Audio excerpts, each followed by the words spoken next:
Di tengah hiruk-pikuk kota Jakarta, hidup seorang polwan bernama Anissa. Wanita berusia 28 tahun yang dikenal tegas, namun berhati lembut. Ia berasal dari keluarga terpandang, ayahnya seorang pensiunan polisi, dan ibunya seorang dosen. Sejak kecil, ia dididik untuk menjadi mandiri dan disiplin. Di sisi lain, ada Bayu, seorang pemuda 30 tahun yang bekerja sebagai pengemudi ojek online. Kehidupannya jauh dari kemewahan. Ia tinggal di sebuah rumah kontrakan kecil bersama ibunya yang sudah renta. Sejak ayahnya meninggal, Bayu menjadi tulang punggung keluarga. Suatu pagi, Anissa sedang terburu-buru menuju kantornya di kepolisian. Ia baru saja keluar dari sebuah restoran setelah sarapan ketika mendapati mobilnya mogok di parkiran. Bingung, ia akhirnya memesan ojek online. Tak lama, seorang pria dengan jaket hijau dan helm di tangannya tiba. "Bayu, selamat pagi Mbak. Saya Bayu, ojol yang Mbak pesan," katanya dengan ramah. Anissa memandangnya sekilas, lalu mengangguk. "Ayo Mas, saya buru-buru."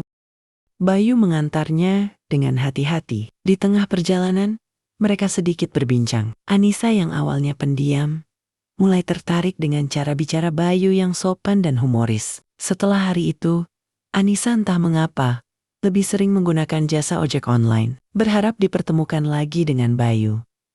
Takdir memang mempertemukan mereka lagi dan lagi. Seiring waktu, mereka menjadi lebih akrab. Bayu yang sederhana dan rendah hati membuat Anissa merasa nyaman. Suatu hari, Anissa melihat Bayu duduk di pinggir jalan. Wajahnya tampak lesu. Ia pun mendekat. "Mas Bayu, kenapa?" tanyanya. Bayu tersenyum lemah. "Motorku rusak Mbak, harus diperbaiki, tapi uangku pas-pasan, jadi harus menunggu." Tanpa pikir panjang, Anissa membantu membiayai perbaikan motor Bayu. Bayu awalnya menolak, tetapi Anissa meyakinkannya bahwa itu hanya bentuk bantuan kecil. Sejak saat itu, Bayu semakin kagum pada Anissa. Namun, di balik kekagumannya, ada perasaan minder. Bagaimana mungkin seorang polwan dari keluarga terpandang menyukai seorang pengemudi ojol sepertinya? Di sisi lain, Anissa mulai menyadari bahwa ia benar-benar menyukai Bayu. Namun, ia tahu tidak akan mudah mengungkapkan perasaannya. Saat hubungan mereka semakin dekat, datanglah ujian. Suatu hari, seorang perwira muda bernama Rizky datang ke rumah Anissa bersama orang tuanya. Rupanya, ia adalah anak dari sahabat ayah Anissa, dan keluarganya berniat menjodohkan mereka.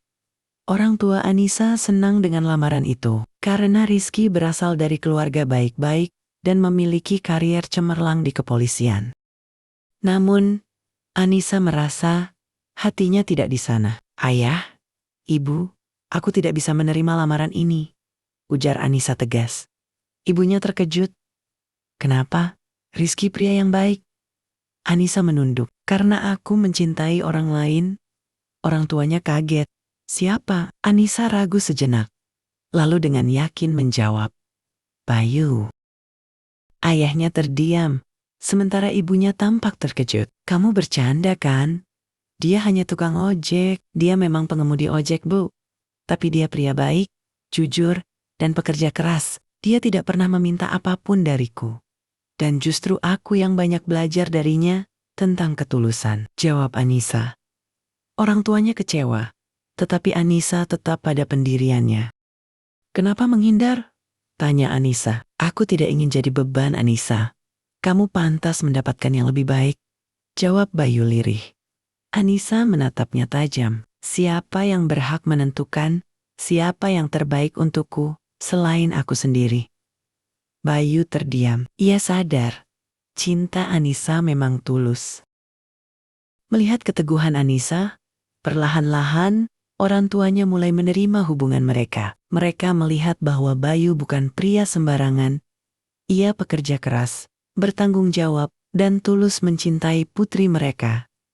Akhirnya, setelah banyak rintangan, Anissa dan Bayu menikah dalam sebuah acara sederhana, tetapi penuh kebahagiaan. Bayu membuktikan bahwa status sosial bukanlah penghalang bagi cinta yang tulus. Anissa pun membuktikan bahwa cinta sejati tidak memandang harta, tetapi hati.